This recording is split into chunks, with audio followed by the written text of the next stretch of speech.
Number 2 po, yung katiyakan po ng katagumpayan. Matatagpuan po natin sa Josue chapter 1 verse 7. Ang sabi po dito mga kapatid, basta magpakatatag ka at lakasan mo ang iyong loob. Sundin mong mabuti ang buong kautosang ibinigay sa inyo ni Moises. Huwag kang susuway sa anumang nakasaad doon at magtatagumpay ka. Notice mo pang mga kapatid, at magtatagumpay ka saan ka man magpunta. Amen. Meron po dito, sabi po dito, huwag kang susuway. Amen. Huwag mong susuwayin.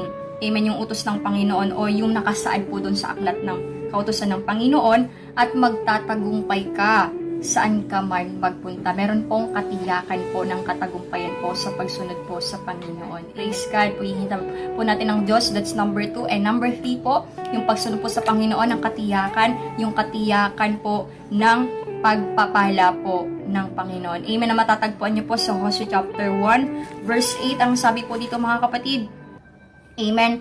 Huwag mong kaliligtaang basahin ang aklat ng kautusan. Pagbulay-bulayan mo iyon araw at gabi upang matupad mo ang lahat na nakasaad doon. Sa ganon, magiging masagana at matagumpay ang iyong pamumuhay. Notice here po mga kapatid, sabi po dito mga kapatid, pag ikaw ay pinagbulay-bulayan mo yung salita ng Panginoon at binasa mo siya, hindi mo lang siya binasa, kundi kinimeditate mo, binay-bulay-bulayan mo yung salita ng Panginoon araw at gabi. Praise the Lord. Amen. Ang sabi po dito para masunod mo ang kanyang kalooban. At sa ganon, sabi po dito, notice here, sa ganon magiging masagana at matagumpay ang iyong pamumuhay. Amen. Praise the Lord. Kung ikaw po ay susundin mo ang kanyang kalooban. Amen.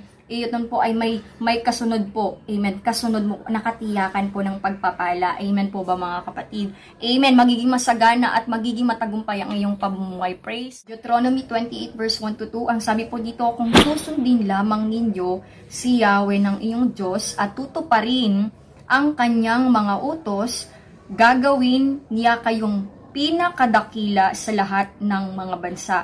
Sa balat ng lupa, mapapasa inyo ang lahat ng mga pagpapalang ito kung susundin nyo ang Diyos nyong si Yahweh. Praise God. Purihin po natin ang Diyos. Ang sabi po dito, mapapasa inyo ang lahat ng pagpapalang ito kung susundin ninyo ang Diyos nyong si Yahweh. Purihin po natin ang Diyos. Hindi lang patungkol dito yung pagpapalain ka ng Panginoon. Amen sa iyong sarili, pamilya, ministry mo. Amen. Ang sabi po dito mga kapatid, notice here, gagawin niya kayong pinakadakila sa lahat ng mga bansa sa balat ng lupa. Hindi ka lang pagpapalain ng Panginoon. Hindi lang yung mga kapatid mo, hindi yung ministry, hindi lang yung kung sa ano na to, kundi maging pagpapala ka ng community mo. Amen. Magiging pagpapala ka kung saan ka mandalin po ng Panginoon sa ibang bansa na mention po dito sa lahat ng mga bansa. Praise the Lord. Purihin po natin ang Diyos sa pagsunod po sa Panginoon. Meron pong katiyakan.